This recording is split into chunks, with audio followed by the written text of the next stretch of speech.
Yeah, right there. Oh, that feels good. That's, you know what? You know that's where I like to be touched. Yeah, baby. You know, this is the life, fellas. I was always thinking that this would be where we would end up eventually. Listen to me, son of a bitch. I need you to pleasure me orally now. Why do you think that is necessary right now? We have an award show to go to, don't we? I'm not very comfortable in the bed with this Jewish person. Dude, I'll get you free Call of Duty. Come on now. Okay. I mean, free Call of Duty, that's okay. I can live with that.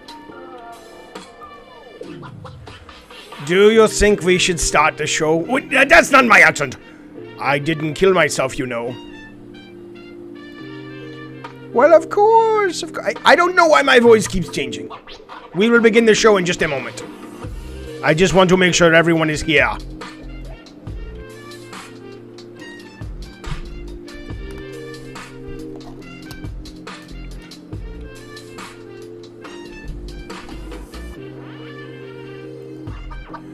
Jojo D, how are you able to watch Ghostbusters? Is it already on the streaming or you went out to the theater to see it again? 2 times.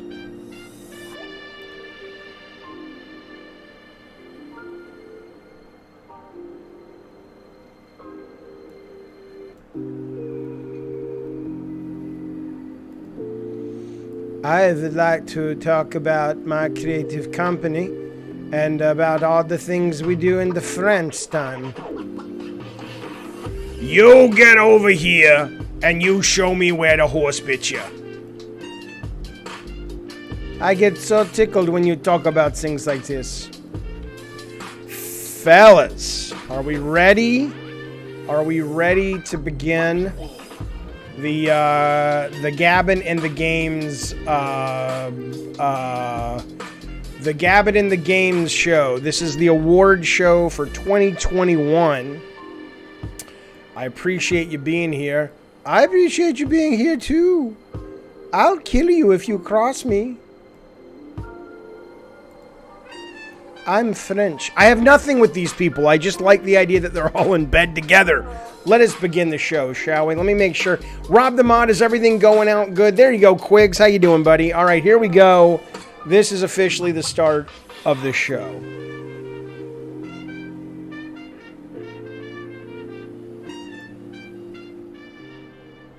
That's what we in the biz call the pre-show. It's like kind of get you warmed up for the big show. And hello, Blake. Good to see you, buddy. Caveman says, I'm not sure why Santa Monica decided to forego the original plan to have Jaffe voice Kratos. Yeah, you goddamn right. All right, we are beginning the show. Here we go. Let us begin.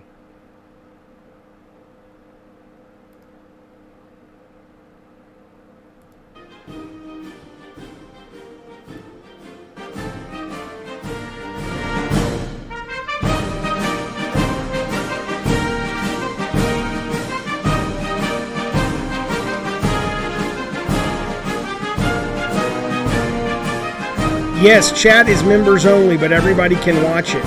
Because how could you want to miss the amazing production value that you're getting here on Gabbin' and Games 2021 Game of the Year show? Come on now. Come on now. Yeah, I'm not the new Robert Smigel. That guy's a fucking genius when it comes to comedy. All right, fellas, this is the second annual. The music's too loud. Fuck you. Hang on. This is the second annual Gabbin' in the Games 2021 Game of the Year Awards ceremony. We're also going to be covering the Shuheis, the Yoshidas, which talk about a variety of game design awards that we just don't get enough of in our industry. We don't see enough people celebrating the most important part of the medium, which is the design. So we will have Shuhei Yoshida showing up later. And we'll have a couple surprise guests popping by, and we might go back. If you have any questions for any of these fine gentlemen, they'll be here for you. And don't be shy about wanting to talk to them. That's what they're here for. Two of them I've dredged up from the pits of hell, and the other two I've gotten from the afterlife. So I think you should enjoy the chat with them. But for now, we are going to begin. There we are. Hello, everybody. Welcome to the show. Let me take off this music. This incredibly appropriate, loud music that we have because, copyright and all that stuff. So listen. We gotta settle. I got a Taco Bell Diet Pepsi. I didn't.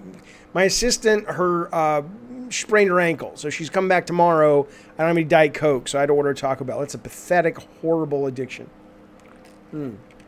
Okay, I want to tell you what this show is so late today, and it's because we have so many moving parts.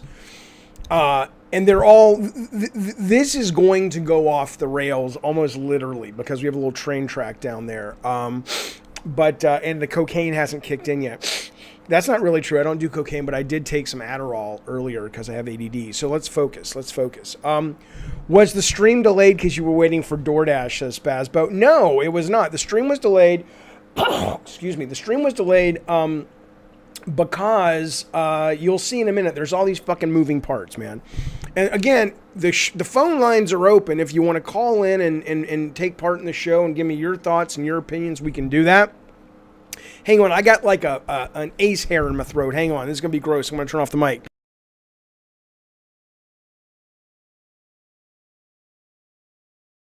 On his show, he needs this. I didn't snort the Adderall. I took it. John Flaughery. John Flaughery has joined the Diet Soda Soldiers. What is happening, John Flaughery? You get to pipe with the leprechaun. You get to smoke with the leprechaun's pipe. You do. Thank you, John Flaughery. I appreciate you becoming a member of our band of fucksticks. Thank you, pal. Christopher Gornley, thank you, buddy. He says, I predict, his first super chat of the day, very kind, very generous. Sir. He says, I predict Metroid Dread sweeps all the design awards. Wait and see. Johnny Flattery, everybody give Johnny Flattery some Melissa Benoist. I would appreciate it, but not the real version. She's mine. Listen, I have arrived, says Johnny Flattery. Zoloft, I know it's Zoloft, but it's Adderall to me. I take both. I take Zoloft, and then I take Concerta and Ritalin in the afternoon. Mr. K says, I made a new emoji to use for this stream, but I missed the deadline because it's finished. Well, put it up. I'll fucking put it in if I can, but I'd love to use it. Now, listen, let me tell you how the stream's going to go today. Let me tell you what's happening and what the plan is. God damn.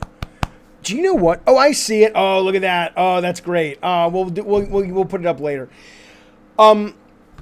So my friends... My daughter's friend has a boyfriend who was just diagnosed with COVID. And their friend was over yesterday. So I'm hoping we're not starting to get the old COVID. But if this is the last thing I do on planet Earth, I'm going to bring you these awards, goddammit. Okay, so here's how we're doing it. We are going to talk about my top 10. We're going to talk about the Yoshida Awards. We're going to talk about members' top 10s or top 3s. We have a couple of members who have written in and made videos and things, so we're going to go over that. And we are also, I want to make it clear that I think awards are stupid for creative endeavors. Let's be fucking clear. And top 10 lists are even dumber. But I get that people like top 10 lists. I like top 10 lists. So let me just be clear on what this is. This is a very personal list for me. I am not, even if I felt qualified, which I kind of do, I would never sit there and say this is the best game of the year. That's a ridiculous concept. You're talking about creative products that are even the biggest failures I've worked on have huge rabid fans, right? Not a lot of them, but there are people that those games mean something to, and it applies to music and Broadway and movies and books and everything. So let's just be clear that that's kind of what you're getting. And so if you happen to vibe with the kind of games I like, I think you're going to be in a good position because you're like, maybe I should try some of those. But just keep in mind that's kind of where we're coming from. Every game you see on this list are the best games of the year to me. That's why this thing is called the top, or I don't even know what it's called, Gabbing Games of the Year. There's no game. It's a ridiculous concept, but there you go. You goddamn right, Random Moose Brains. We're going to talk about it tomorrow. We have regular shows returning tomorrow. Random says Ubisoft Plus is confirmed for Game Pass. What we don't know yet, I'll talk about this in detail tomorrow, but what we don't know yet, what we do know, a Ubisoft spokesman has come out and said that Rainbow Six Extraction is dropping day one on Game Pass, so that will be, quote, free, and it's a full price for everybody else who wants it, which I guess is PlayStation, because I don't think it's coming to Switch, and PC is Game Pass too. But the other stuff will be a separate subscription. But even that, I mean, I looked up the completion rate of Assassin's Creed Valhalla, which is their number one selling Assassin's Creed and their number two best-selling profit maker of all time as a company. 19%.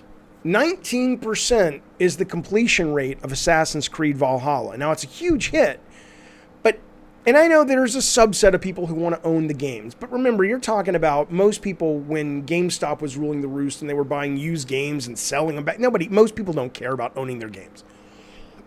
So I wonder how smart this is for Ubisoft. Up until this point, Ubisoft has been its own little channel, whatever, and it's been on streaming services like Luna and I think on Stadia. But now this is downloadable, right? So when the next Assassin's Creed comes out day one, you can spend $15 and get your fill of it in a month and cancel the fucking thing. So I have no idea how this is going to work for them, but I am absolutely excited about it. God damn it. Anybody want a fucking dog? Oh my God, I love that guy, but shit. Did you see the new PSVR specs? We'll talk about all that tomorrow. Let's get to the awards. Okay, so what I want to do first is I want to also be clear, and this is one of the reasons awards are stupid, especially in video games, which is let me give you a little bit of a let's go here for a moment, shall we? That's not it. This is going to go off the rails. Let me see. I have these sound buttons, and I need a magic sound to come to this screen. I'm going to use that, but I almost pressed this. There's literally a sound that just says, it's called Cute Hentai Moan. That's all it is. You can just... Right? Come on now. But anyway, the button next to it is Magic Fairy. Okay, so here we go. The reason I'm bringing this up first, this is the Back to the Future scene, if you can't recognize in the background. This is like the Little Rascals putting on a show. It's fine. So listen to me. This is going back in time. Here's the problem with Game Awards anyway. Nobody, even the quote pros that vote on these things, trust me, because I was one of the pros that voted on these things, of all the different awards for the most part. Most people hadn't played all these fucking games, let alone finished them. So I am being a stickler. I am making sure these games dropped in 2021. But if I was able to go back in time, I guarantee you Spider-Man Miles Morales would absolutely 100% be on my list. It would be in my top 7, top 8, maybe even higher. I liked it more than the Insomniac Spider-Man game. I adored this game. I haven't finished it. But again, this missed the cutoff because it was 2020, right? You know what? Anyway, okay. And there's another one. This game, Desperados 3, which I fucking adore, this would easily be competing to live somewhere in the top 3. Easily. If this had come out, but this came out last Christmas or whatnot. Why is things not moving? Come on now. It's a phenomenal game. It's a wonderful strategy game, tactics strategy. It is. I mean, I interviewed the guy who designed it. I highly recommend it. It's on Game Pass right now for a few more weeks. It is like they were inspired by Commandos. Commandos 2, but it is just really smart and engaging. They do a lot with in-game storytelling, some of the best writing of that year.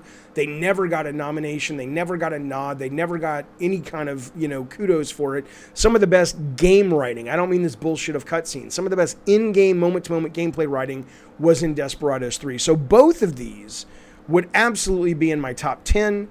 And Desperados will definitely be in the top 3, and I don't know how high it would get. Remember, Papa Jaffe says, Zaf, many journos said they don't have to finish games to review them, so I imagine it's the same for giving them rewards. Well, that may or may not be true, but you'd like to think at least they'd fucking play the goddamn things. I mean, some of them played the goddamn things. I would love to be some kind of mentor to people who didn't love Roblox, and I am, in Jaffe's Discord. I don't know why I clicked on that for Jojo D, although Jojo D's got his top 10 coming up in just a moment, or his top 3. All right, let's get to the actual first couple of awards, shall we? I want to give you number 10, number 9, and number 8 on my particular top 10 of the year. Here we go. It's sponsored by the Taco Bell. Come on now. Now, I think more likely what's going to... Oh, yeah. Yeah. I forgot to tell you, we're doing the awards a little different this year. We have a friend of ours, the little choo-choo train. Here he comes. Chugga, chugga, chugga. What's he doing? What's he doing, you guys? Oh, he's carrying all the games behind him like the little engine that could. I think I can. Let's hear him toot again. Here we go.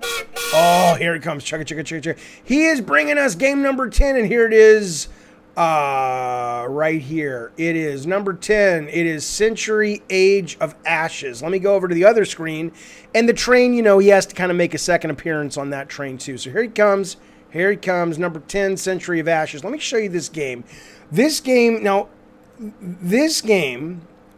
is absolutely fantastic. And this game really, to me, captures, if you were a kid like I was that grew up reading Tolkien, and then you obviously read all the, the Dragonlance books and the Anne McCaffrey books and all that stuff, this game absolutely lets you have that fantasy. It's basically Twisted Metal with dragons. It's dogfighting dragons. The difference between the dragons is minimal. It's mainly the riders that have different abilities and whatnot. Right now, it's all multiplayer. I don't know if they're planning on campaigning it. This plays so well. Mr. K says like a nerd kid. Right, absolutely. This game plays so good, and it is so fun.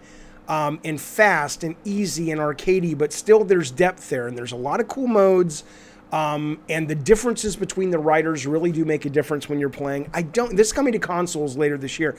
I don't know, there are very few multiplayer games that keep my interest for a very long time. I must have played this, pretty much nonstop for about a week and a half, which for me in a multiplayer game, unless it's a couch multiplayer game, is saying a lot.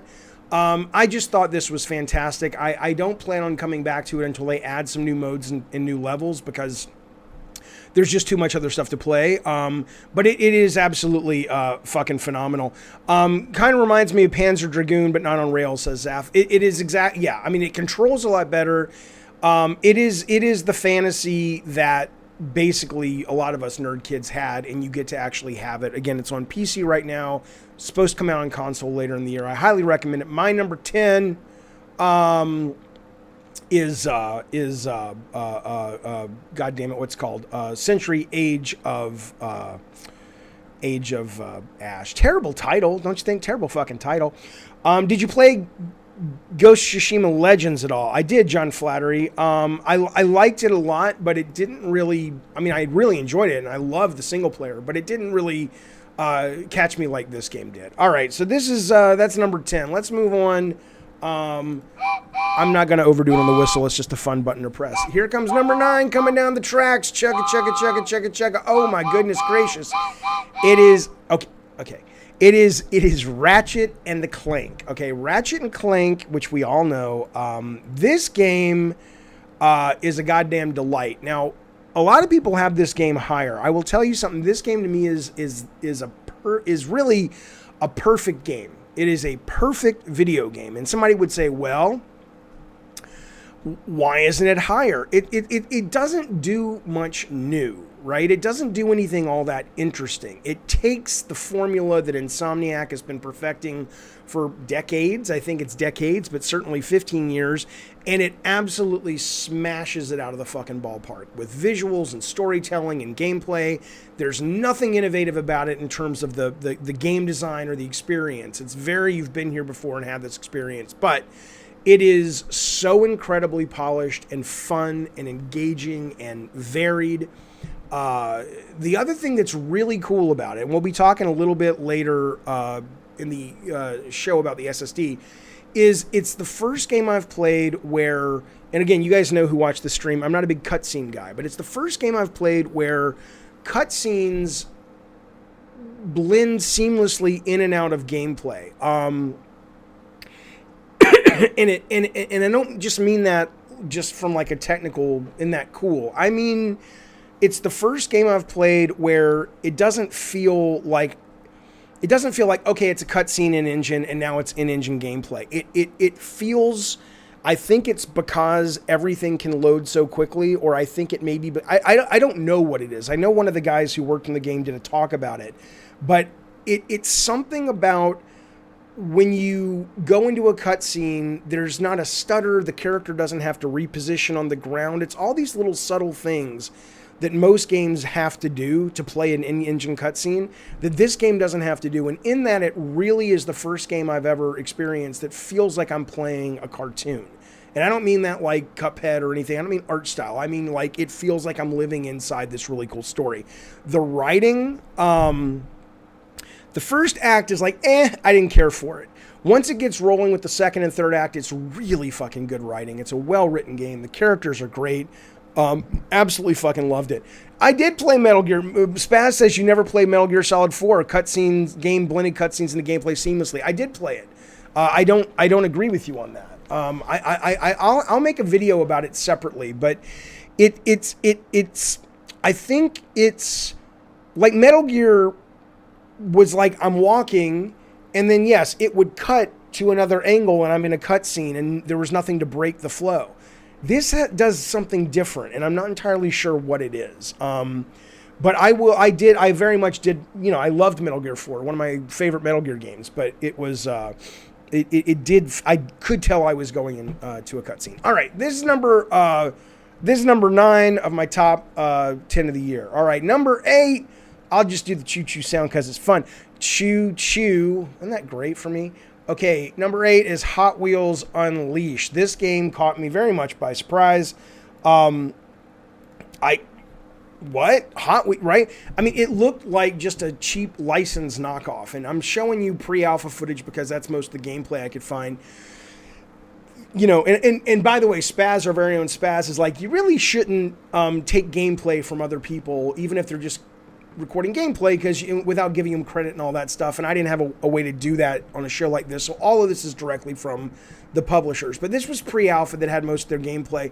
There's nothing about this when you look at it that would excite you at all. The only reason this got on my radar is there was a really good review. It might have been IGN. Somebody gave this like a 9. I was like, what are you talking about? You know, what the fuck are you talking about? And so a couple of people were talking about it, and I said, fuck it, I'm going to buy it. And it took me about a night to get into the driving model, but once you kind of get your head around it, especially the drifting, it is so fucking fun. It is an incredibly fun game.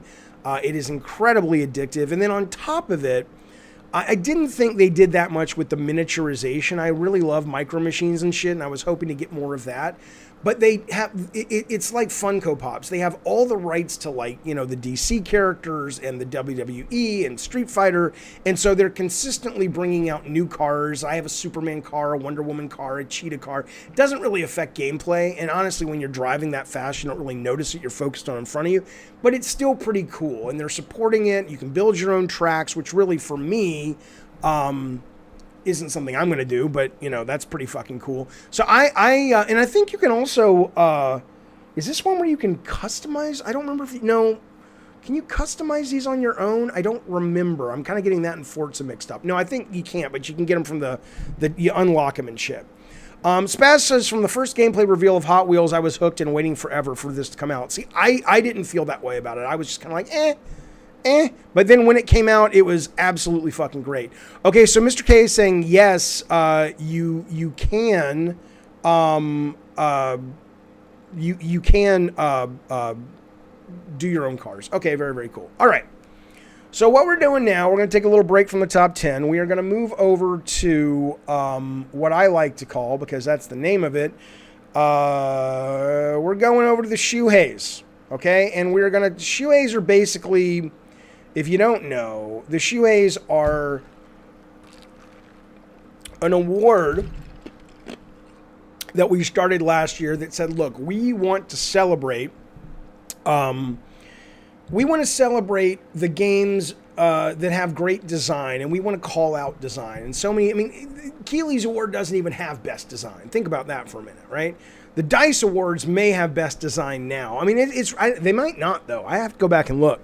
So, but anyway, you're going to get a lot of weird categories, and they're always different year to year. I want to give the first Shuhei this year to the best streaming game. Now, let me cut to the chase for somebody accuses me of being a shill. I am a consultant for the company that made this game. I didn't work on this game, but before you say, oh, well, that's why you're promoting it. No, the reason I'm a consultant is because I like their stuff. So I liked their stuff and I was raving about it, and then they reached out to me. This is Gas Station Simulator. This to me is the best streaming game of 2021, of last year. Is it the best game? No, of course not. It's not a bad game for this genre. It's quite good, but it's I think what I love about this game is it allows it hits that perfect sweet spot of allowing you to talk with the chat, engage with the chat, still focus on the game, so things are always happening on the screen. And there's a lot / enough jank in this game that all kinds of weird batshit funny stuff happens that you can't predict. And so it just makes for a really fun time to stream this with people and watch. So anyway, this is the first Shuhei tonight, goes to Gas Station Simulator. Okay, the second Shuhei tonight that we're giving out is going to go to, it's an award called Thank You Tech. Now, I'm not a big tech guy, okay? But this is an award that I give out to a game that, or a series of games, or a piece of tech that says, hey, because the tech's come along, you get to have a different gameplay experience. Usually with generational advances, we get better graphics, bigger worlds. 95% of it is just eye candy and faster this and quicker that and blah, blah, blah. It doesn't matter. A lot, people talk about Ratchet & Clank could only be done on the PS5. Well, that's not really true. It could only be done the way it's done on the PS5, but you could do it on the PS4. You could do it on the PS1. But you would have to have these excruciating long hallways, and hopefully if Insomniac is great, which they are, they would create gameplay in those hallways so you don't really notice it that much. But ultimately, though, that's not giving you that big of a gameplay difference, if any, right? But I will say, this year, this award goes to the Sony SSD. Why do I say that? Because there are some games this year. Here's old Mark Cerny up there. He's talking about what he talks about. There are some games this year on the SSD, particularly Demon Souls is one. That was from last year. And then this year, there's a lot of games that just load really quick. But there was one, now I'm kind of blanking on it, where if it wasn't for the SSD, I would have stopped playing it. But it was Returnal. Because of the SSD, it creates a rhythm that you could not get on PS1. You can make the game on PS1. You can make the game on PS4. But you could not make that game, just like you couldn't make Demon Souls last year, like without that long load. And that long load kills those kinds of games where you die repeatedly. And so Returnal comes along, uses the technology in such a way that says you are not going to get this experience any goddamn where else. And that is why the second Shuhei Award of the night goes to the Sony PS5 SSD. Okay. The last one, well, not the last of the night, but we're going to move on to some other categories. But the last Shuhei we're going to give away right now, the third of the night, is an award for the best feeling video game. Morgan says, and in Returnal, you can die really quick. You really can. And same thing with Demon Souls. Absolutely. So this is an award for the best feeling video game of the year. Now, this was a tough one because Ratchet & Clank was battling for this goddamn thing. Halo was certainly battling for this goddamn thing. Believe it or not, though, this is what is going to get it this year. It is Metroid Dread. As much as I did not think Metroid Dread was the knees bees like a lot of people, and I did think there were some rooms, hint, hint, wink, wink, that were poorly designed, I said when I played it, even right out the gate, I said that I had never played a 2.5D or a 2D game that controlled as perfectly and wonderfully and addictively as when you're controlling Samus in Metroid Dread. She controls just... It's a joy to move her around the experience. I wish the experience was better for me, but she's an absolute wonderfully controlling character. The best of the year. Best feeling game, which is really an award for animators and programmers more than anyone else. This goes to Metroid Dread. So there you go. All right. We are now going to jump back for a moment to a couple more awards in the top 10. And then we're going to hear from our very first God of War member who's going to tell you his top 3 of the year. I will agree. I will agree with Zaf. Zaf says Bloodborne at launch had an atrociously long load after dying. It did. And I wonder, like, I've tried to play Bloodborne twice now, but that's exactly the reason I walk away from it, is the load. I know there's not an update to Bloodborne, but I wonder if you play Bloodborne on PS5, do you get a better load experience that's noticeable, or should I just wait for the inevitable remaster that may come? Okay. Mercury Steam has become a better dev than with Lords of Shadows, says Zaf, whose combat is ass and has stiff movement. They leveled up. Yeah, the control's phenomenal. There's no goddamn doubt. Fuck you, Darth Nugget. Darth Nugget says Jaffe's giving Metroid Dread an award to stave off the haters. The haters make me money. The more shit I put out that they hate on and go to my videos and the ads run on those fucking things, I make money. No. But I'm an honest guy. You guys know that. Come on now. All right, I want to give a couple more awards out. Let's move the train up a little bit. Come on now. Come on. Ah, there we go, baby. Ooh, come on now. Where's the train? Here it is. This is what happens when you only have one guy producing the show and that one guy has ADD. Things go off the rails. All right, here we go. Number 7 for 2021. This is a game, I think it's called Sping. Okay, I know. You're like, what the fuck is that? These are the games that I loved the most and was addicted to the most this year and thought were absolutely the best. Let me show you. Let's move the train up again now. Come on now, train. Come on now. Let me show you what this game is. This is an iPhone game that is on Apple Arcade. So it doesn't have any microtransactions or anything like that at all. It is a physics-based platformer puzzler with one button, and all you do is you hit the button to send out the string that will then attach to certain surfaces and spin you around and things like that, right? And it is so addictive and so fun. And one of the things this game does is it puts you in. It really, how do I put it? It really makes you appreciate the purity of interactivity and why this medium is so special that has nothing to do with storytelling or anything like that that a lot of people talk about. This is math, and I fucking hate math, man. But this is math, this is code, this is physics. This is a group of people or an individual, I don't know, sitting down and going, I'm going to fuck around with some numbers in a physics system, and I'm going to create magic. And that's what this fucking thing is. It'll cost you $4.99 to have all the Apple Arcade games for 1 fucking month.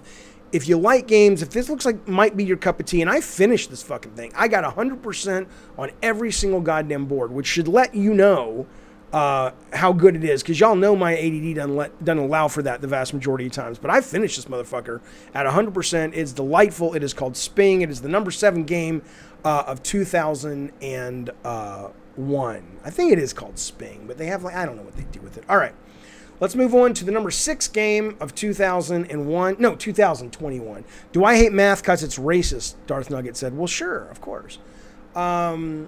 All right, here we go. Number 6, Dwarf Romantic is my 6th favorite game of this year of the Lord that we just passed.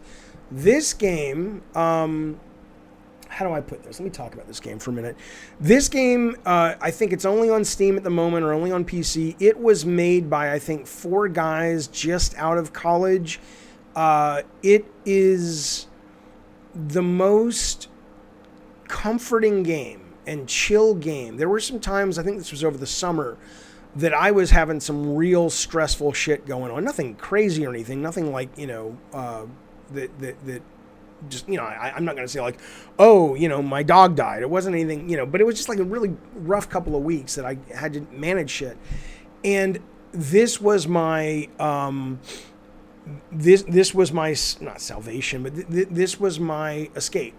And I know games do that for a lot of people, but there's something about this game for me that put me in a headspace. I didn't have to worry about story or exploring or getting stuck. Yeah, there's a quote game that you can master, but it's just a joyful, relaxing, peaceful experience. I don't know if it's coming to console or not. It might be, but I would play it with a mouse if you can, because I don't know if I would want to play this with a controller, but possibly. I don't fucking know.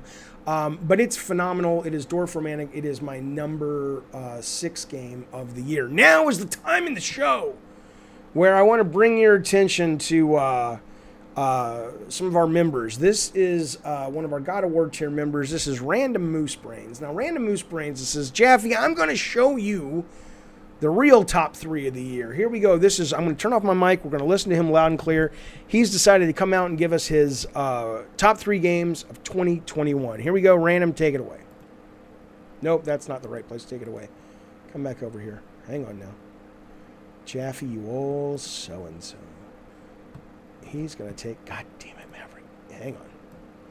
Like, what you doing, Jaffe? I don't know. Fuck off. I'm telling you, man. This is not the easiest thing. Here we go. This is random. Sup, Gavin and Gamers, Random here with the top 3 for 2021.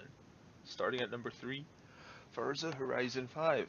Nothing beats racing out in Mexico in sports cars, trucks, you name it. Heck, this game even has Hot Wheels. You can go and buy and race across deserts and forest areas. In this game? Just the whole entire world of Mexico. The environments are really well done, and the open world, I really don't like open worlds in racing games, but this game, the amount of customization, just the general silliness of the whole concept, it makes the open world aspect really work. Highly recommended. Number 2, Metroid Dread. I know a certain someone had trouble with it earlier this year, but I had a blast, and I think a lot of us were surprised about its sudden reveal earlier this year. I would turn up the audio. I can't. This is maxed out. So basically, he said Forza he loved. You can have all these different kinds of cars. He doesn't like open world games, but this one he loved. The Mexican country was Mexico as country was wonderfully realized. It was a lot of fun. And then Metroid Dread he's talking about now. I apologize, you can't really hear it. Fuck you, Morgan. Morgan's like, this amazing 2-cent audio quality. Fuck you, I didn't do it. Blame Random Moose Brains, you goddamn so-and-so. Here we go. Here at E3. Regardless, it's a tried and true Metroid formula from top to bottom for Mercury Stream, and it's not a hard game despite, some of the chatter going on. There's a lot of fun to be had for first timers and returning Metroid fans. Number 1, drum roll please. No More Heroes 3. Suda51 is a mad lad, and this game I've never shows even why he's played that. considered one. Interesting. The game has refined combat, awesome death glove powers, lots of blood and gore, ooh, and a lot of camp and silliness ship posts that we can't forget about. That the No More Heroes series is known for. Travis's final chapter in his story is something to behold, and I highly recommend just the entire series to anyone who's never played it, considering they got re-released on PC and Switch. Well, that's my list for this year. There are some honorable mentions such as Halo Infinite, The Good Life, Tales of Rise, and Psychonauts 2 to name a few. Have a good year everyone, and happy holidays. Stay safe out there.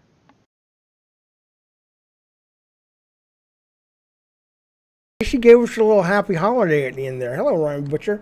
Yeah, so interesting that he mentioned The Good Life. I have not played that. I've seen it and I've heard mixed things, but that's an honorable mention for Random. That's pretty cool. I'll have to check that out. And I've never played No More Heroes 3, so I absolutely will give that a play. Weren't the first two on the Switch? That was like that Travis guy. I played a little bit of it, but yeah, so I'm going to be playing that. Maybe I'll stream that pretty soon if it's on PC. It sounds like it is. Okay. Thank you for that list. We are now going to give away some more Shuhei Yoshida awards. Here we go. Yo, what the fuck is The Good Life about? He says The Good Life is great too. Let me know what that's about, or I'll obviously look it up. I think it's on Game Pass now or something. Okay, we're back to the shoes. This next Shuhei Yoshida award goes out to, this is a dumb way to say it, but I don't know a better way to say it. I'm calling it playtelling. Terrible. Dumb. I know. But it's basically storytelling through gameplay, which is what I think really is the future of the medium. Character development through gameplay, storytelling through gameplay, narrative exposition through gameplay.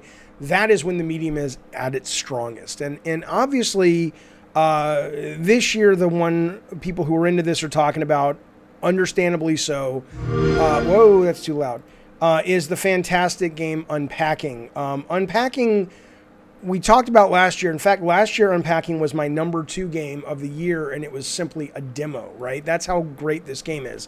But this year it actually came out, and other than, there were a number of places where you could start to get the sense of what this woman's life is, what she's into, her hobbies as a kid that grows into a career, her relationship even with her parents to some extent. And as you play through this, none of that is cutscenes. If you're looking at your screen, all of this is what she is unpacking from these boxes. And in that, story is being told. The one that really is going to become sort of a classic teachable moment, I think, for people who are into this kind of thing, is the moment where, and this is a spoiler, but it's not going to kill anything, is the moment where the player playing this woman she has moved in, I guess, there it is right there, you kind of see it right here. She has moved in, I'll pause it, with this guy. I guess I don't know if it's her first serious boyfriend, but it kind of seems like it is if you go chronologically, right? And it's kind of heartbreaking. Since she was a little girl, if you scrub back and look at some of the art in her room, all the books, you can look at the covers and stuff. They're pixely, but you can make out what they are.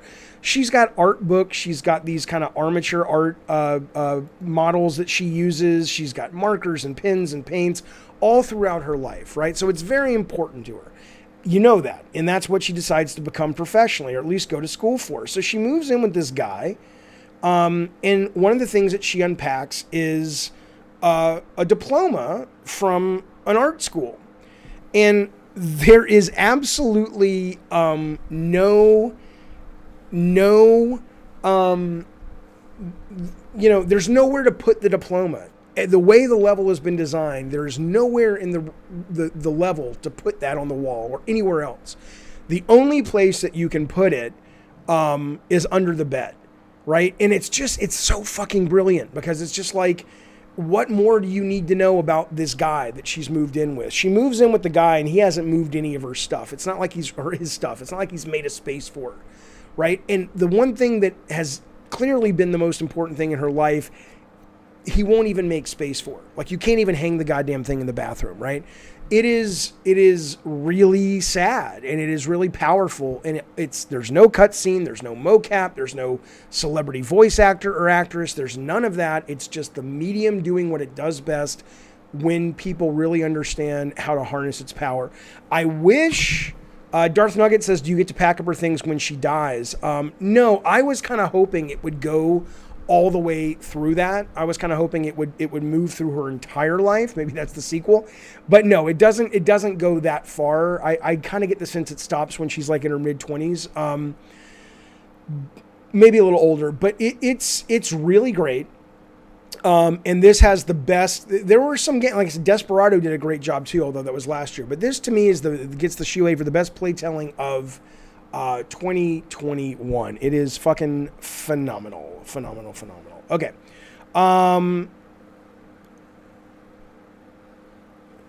Who is so-and-so? Oh, so-and-so. I get it, John Flattery. Okay. Moving on to the next Shuhei Yoshida Award. This goes to the best... Whoops. You can't see it so good. Oh, I forgot why you can't see it so good, because we were supposed to have a conversation. You guys... Sorry. Hello, everyone. I'm Shu. Hi, Shu. How's it going, man? It's going pretty good. I sure am excited to be handing out these awards with you. Thanks, Shu. You know, you are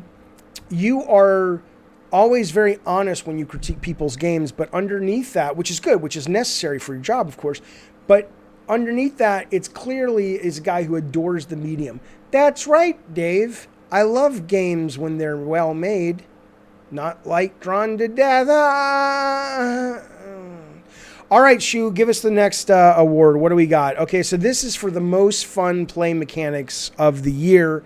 Is it the best game? No. Was it the biggest hit? No. But boy, that mechanic in this game, which is called Boomerang X, whoo, lordy. This will get you addicted in no time flat, and it is an absolute joy. If you can't tell what's going on, it's basic.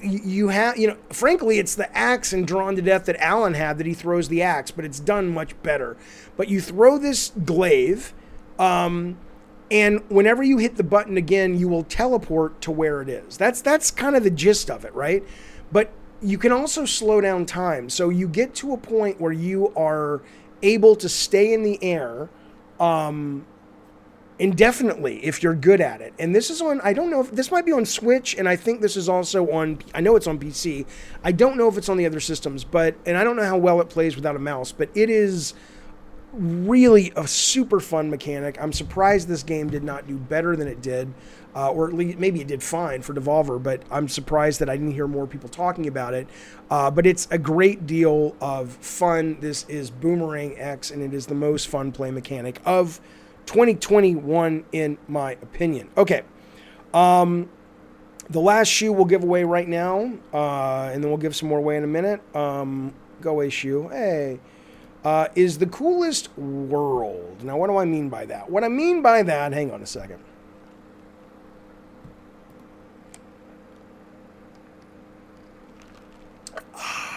Sorry, fellas. What I mean like that, by that, is the game, how do I put this? This game that I'm about to show you is not the best game of the year. It's not in the top 10. I played it, I finished it, I really enjoyed it as a game. But what made me love it and made me give it this award this year is the fact that it was so wonderfully realized. This is Empire of Sin from Brenda Braithwaite, John Romero's company. I know there was Mafia that came out, but this game, they model real-life gangsters. Like, after I played it, I was going on Wikipedia and looking up these different gangsters that I was killing. Obviously Al Capone, but there's a bunch fucking more. But they do such a good job of making this world cool to be in. It's very easy to fall into role-playing. It's very easy to fall in, all the characters have different relationships with each other.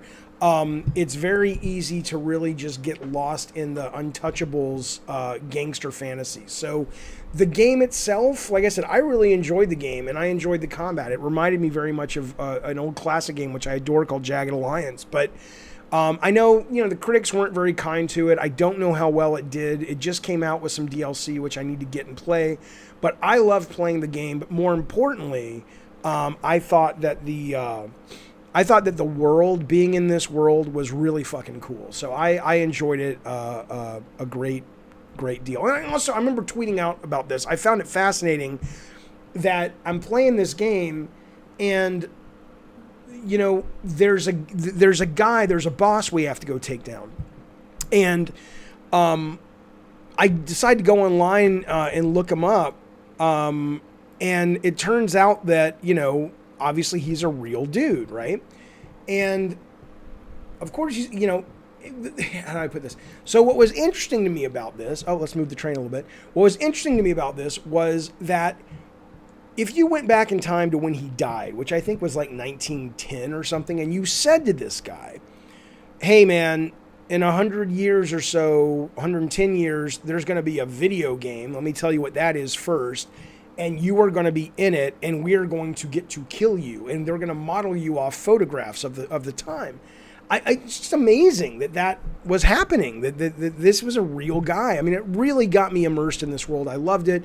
That's Empire of Sin. That is the coolest world to play in, I found, of 2021. Okay, let's go back to our little choo-choo train. Come on now. Happy birthday, by the way, to JoJo D's daughter.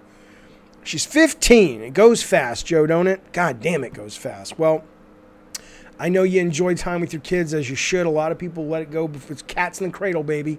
Even if you try to avoid cats in the cradle, it's cats in the goddamn cradle. So I know you try not to avoid it, as do I, so we're the lucky ones. The ones, I feel bad for the ones out there that let it go and don't realize it's a quick ride, and then it's over, and they're like, what the fuck is going on? Here we go, number 6. Chugging down the goddamn train tracks. Chugga. Hey, you already did number 6. Number 5, Returnal is number 5. We knew that was going to be up there. Hello, John Weston. Number 5 is The Great Returnal. I said when this game came out, whenever it did, March or April, whenever it was, I said, this is the Blade Runner of video games. And a lot of people were like, no, it's not. It's going to be huge, blah, blah. But it is. I totally stand by that. This game is absolutely wonderful, but it is not to everyone's taste. It is, it pushes you away in a lot of ways. It doesn't make itself welcome. You have to kind of work at this one, but it is so interesting, and it is so fucking, just the control is amazing, and the DualSense is amazing, and the art and the sound is incredible, and the story of this woman, it is so strange and different and odd. It is too hard for me. I haven't gone back. I only made it to the second boss, but there is a cheat exploit where you can save anywhere now. And so I will go back. I just adored this game. It was smart and interesting and different. It felt like hard sci-fi to me. I mean, I don't know what the ultimate story is going, so maybe it explodes at the end into just something stupid. But up until this point, it feels very deep and dark and interesting and just wonderful. This is number 5. This is Returnal. Quig says, Jaffe, would you have put Resident Evil Village on the list if it didn't put the stupid factory in it? I don't think so, no. I enjoyed it. I enjoyed that game enough to finish it. I did not enjoy it as much as 7. I don't get why people are, all that excited by it in terms of like end of the year, game of the year awards. But it was fine. It was a lot of fun. But it just felt, meh. It was all right. All right. Let us move on to number 4. The number 4 game of the year is Chugga. Oh, baby. This is unsighted, and this is worth so much of your time. I think this game, if I am correct, was made by 2 people. I played it on Game Pass. I think it's still on Game Pass. Obviously, you can buy it elsewhere.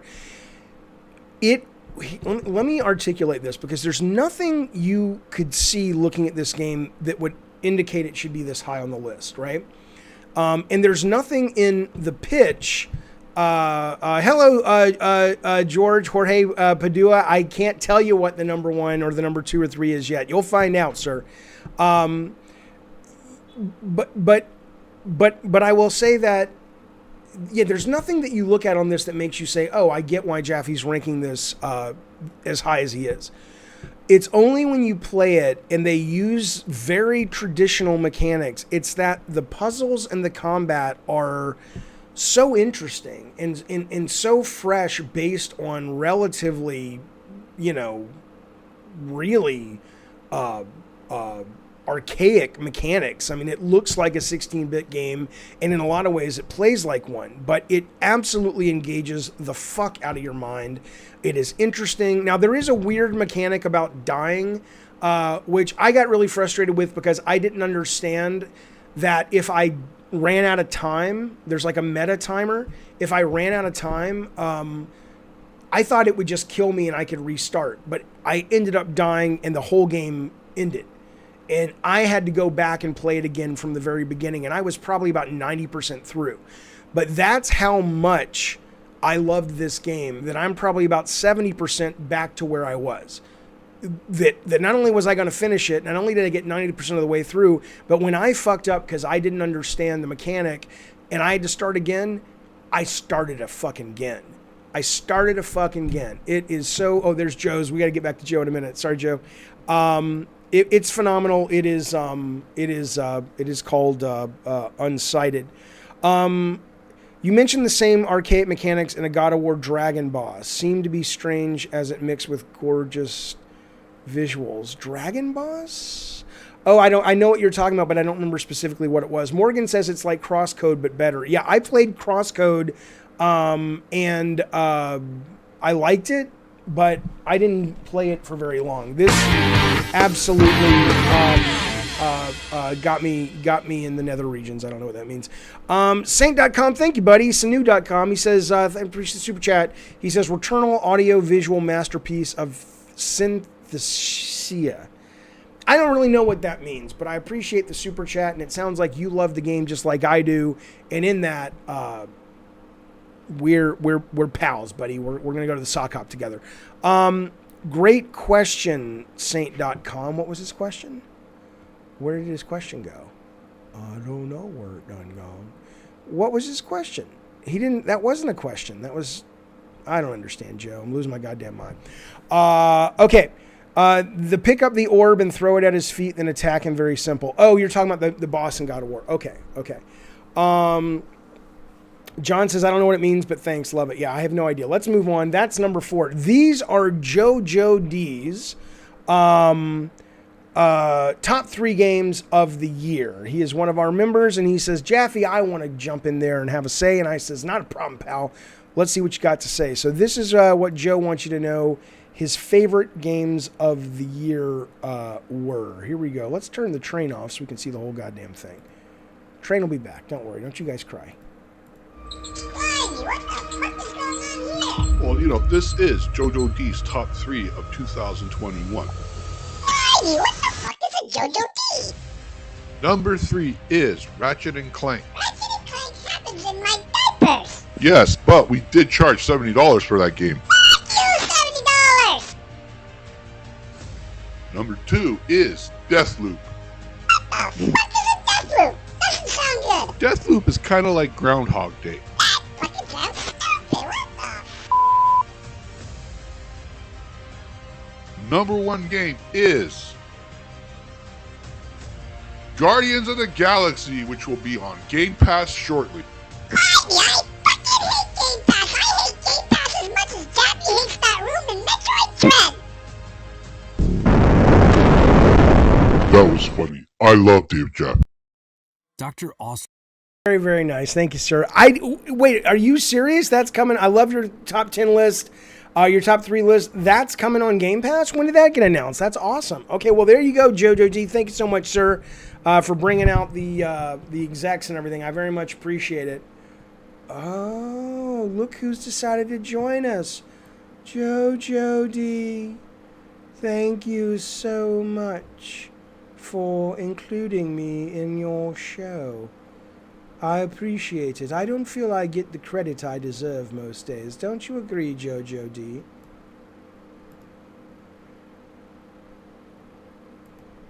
It takes me a minute to get the chin. Hang on. Oh, that's not the chin. God damn it. Fucking Jim Ryan.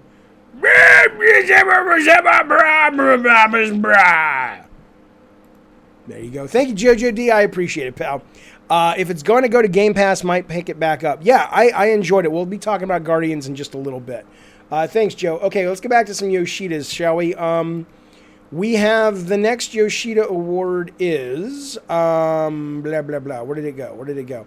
This is the biggest surprise. There it is. The biggest surprise of the year. When it comes to video games for me. Now, let's just leave it at that for the moment.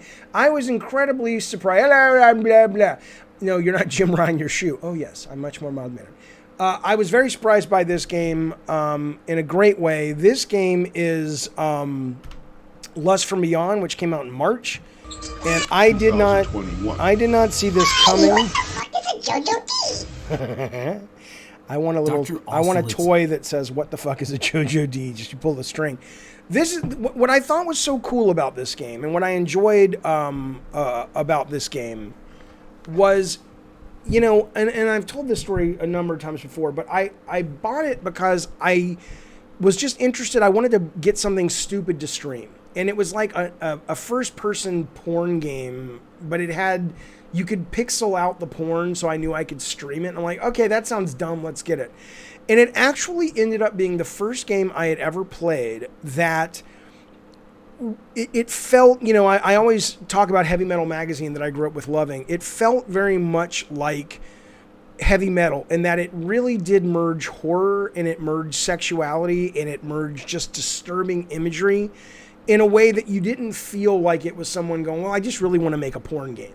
It wasn't that. It was this very bold, strange, uncomfortable experience, and it was a surprise because I picked it up thinking it was just going to be this kind of stupid, fun, let's make fun of this fucking porno, and it was really fucking good. So, Lust from Beyond, I highly recommend it.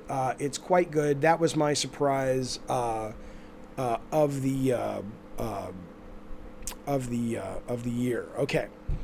Fuck you, Shadowrun. I ain't doing any of that NFT bullshit. Okay, the next one coming up. Hang on. The next one coming up is the award for. This is another Shuhei. This is the coziest game of the year. Now, I've noticed there's more and more. There's like an entire. Not convention, but there's an entire 3 times a month this group, I think it's called Strawberry Games or something, does like a press conference with the coziest games coming up. And I've really become a fan. This is not that is not a VR game, Lust from Beyond. It is not. I've really become a fan of those kinds of games that are just, maybe it's because I'm getting older or whatever, but you just kind of let go and you chill, and they feel like just like a video game version of a hug. Well, this year the best one to me was this game called Lemon Cake. It looks a little bit like the Diner Dash. But it's not. It's really, really cool. Let me set this up so it loops. It's very charming. You play this girl, this woman, whatever, and you are running a bakery. And, as these things go, there's nothing that innovative about it. You've got to, grow your food and your things to make desserts with, and you can trick out your shop. And eventually you can go up, you can have an upstairs room. Now they just added a pet that you can have. I think there's also a coworker, but there are moments where you have to hurry, to get the orders done, but it doesn't feel like super tense, and the music is great. And the art is great, and it's a nice game to put on when you're having a stressful fucking day. And, we can talk about the best game this, the best game that, this tech, that. Look at the cats over there. Come on, you can even get like a little cat cafe going. This is a good game for your fucking soul. If you're out there and you're like, I'm a little depressed today, Jaffe, or I'm a lot depressed, or I'm having a fight with somebody I care about, or this or that or the other, get this game. It won't cost you that much money. I don't know if it's anywhere except Steam, but if you got a computer, get this goddamn game. Yeah, you're saying it's busy work like Overcooked Shadowrun. This does not play like Overcooked. Overcooked feels more frantic. Overcooked feels like you're just, and this has elements of that. But this is the cadence is very fucking different. And I just fucking, I adore it. This is Lemon Cake, and it is on Steam, and it is the Shuei Award for coziest game of the goddamn year. Diego says Flight Sim is really cozy. It feels like a chill adventure. I could see that. I couldn't get most of the planes off the goddamn runway, but I could see that for a lot of people. All right, the next Shuhei, the second to last Shuhei, because the final Shuhei is the most important game design of the year. Think about that, but we're not giving that one out right now. This one is, oh man, that's cool. I couldn't come up with any other way to describe what I'm about to show you. This is the Oh That's Cool award for 2021. The game only came out as a demo, and maybe this has been done before. I don't fucking know. But I've never seen this done before, and I'll tell you what it is in just a second. Let me get to Mr. K. Hang on. Mr. K, thank you for that super chat. He says, Jaffe, why is that coming up? He says, here are my top 3. Boyfriend Dungeon, number 3. I hear that's pretty good. I haven't played it. Life is Strange True Colors. I hear that's great. Played the first one. Haven't played this one. Fuck you, motherfucker, BB and Tina. BB and Tina. Go fuck yourself. Look, I'll play it. I'm not spending $40 fucking on it, though. You out of your goddamn mind? That's a $40 fucking game that Bacon Magma wants me to play. Fuck you, Bacon Magma. But I will play it when it goes on sale or something. There's no way I'm dropping 40 ducats on that goddamn thing. But thank you for the super chat, Mr. K. I very much appreciate it. All right. So the game I was talking about with the Shuheis, this is the Oh Man, That's So Cool award. This goes to this game right here. This is called They Are Here. It is an alien abduction game. I have never played survival horror with aliens before. Now, maybe it's out there and I just haven't seen it. But this had one of the best jump scares of the year. I don't shit my pants, but if I was prone to shit my pants, I would have shit my fucking pants. But I love this theme, and I'm so tired of horror being, it's just so tropey these days. It's just like it's the Victorian mansion, and it's, ghost and weird little fast shuddering things that, move really quick. And this is like, this is more X-Files, and this is more Wesley Stryber Communion, and this is just disturbing, right? So I don't know if the final game, this is a relatively short demo, you can get it on Steam. I don't know if the final game is going to deliver what the demo did, but if you're into horror and you're looking for some fresh horror that you don't usually see reflected thematically in games, and you want a game that's really well put together and well made, I highly recommend this. This is They Are Here. Okay. Let us move down the road. I do want to read out, this is what I put to remind myself. Wrong thing. God damn it, Jaffe, old so-and-so. Hang on. Jaffe. So what's the deal, Jaffe? I know, because it doesn't matter. God damn it. I have like 3 screens open and I'm trying to manage them all. And just shut up, leave me alone. You're not my dad. Dude, I was up till 3 a.m. watching Cobra Kai. It was so good. Okay. Okay. This next thing. So, right. This is what I want. I put this up so it would remind me. This is obviously Garth from Wayne's World, if you know that movie. But Lord Garth, that's how I would remember because I only have video cues today. Lord Garth has sent in his top 3. I wanted to read them to you. He says, my top 3 of the year, Jaffe 2021. Number 3 was Chorus. Now, if you don't know Chorus is currently available on Luna, or you can buy it. I'm playing it on Luna. I really like it. I don't know. I need to go back and spend more time with it, but Chorus is pretty fucking cool. Chorus is an open world spaceship game. It is annoying as fuck because the story, the lady won't shut up with the voiceover. It's like, shut the fuck up. But that aside, though, the gameplay is great. It is really fun to play an open world spaceship shooter with this much going on. It's not like you're just flying through empty space all the time. It's really dense, and the flight model is really weird but cool. It's good stuff. This is his number 3. This is Chorus. Number 2 is a horrible game called Metroid Prime. I'm kidding. No, he put Metroid Prime. I think he might mean Metroid Dread. And then his number 1 game of the year was Halo Infinite, which I think is a lot of people's number 1 game of the year. That is from a good friend, Garth Nugget. And I appreciate it, buddy. Thank you for sending that in. Okay. We are now going to move on to, we have the top 3 left and we have the final shoe award. But before we get to that, we have our very own Robert the Moderate just come in. And he says, Jaffe, before the big awards get handed out, I would like to tell everybody what I think are the best games of the gosh darn cockadoodie year. And I appreciate that, man. So let's fucking do that. This is Rob the Mod telling you how it is in his neck of the woods. Here we go. Blue Waffle Cat, you should have gotten yours when you had the chance. I don't even think it's on sale. Blue Waffle Cat, you should have gotten yours when you had the chance. I don't even think it's on sale anymore. I'm just saying. I'm kind of a big deal now. So, I'm not traditionally... I don't like the traditional Game of the Year stuff, so I'm just going to name games I really enjoyed this year and put it into this video. So, I have my Steam list up and I have my games, so I'm going to start off with Terminator Resistance on the PlayStation 5. I hear that's fucking great. I need to play that. Oh, dude, I swear, this game is a true... I don't know if they said it was a true sequel to Terminator or the true third film or something like that, but it's good. I can see why it didn't do well, because it was made by the guys that made the Rambo on a rail shooter that was just garbage.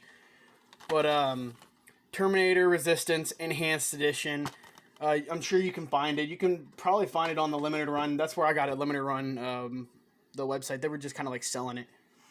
Another one I was very surprised about, because it was just a test. Like, it was only supposed to be a test for the Series X, see like what it could do, you know. And I was surprised, man, because if they had added achievements to this specific game, I would have thought it was a remaster. That is Max Payne. Oh, dude, I swear, I honestly, when I put this in, I was like... It is Blue. He's wearing the Blue Waffle Cafe. Are there achievements? Because I thought it was a remake. Looks great. Try it out if you've got a Series X or whatever, really, whatever you're playing on, that can support it. Here's another one that came out this year.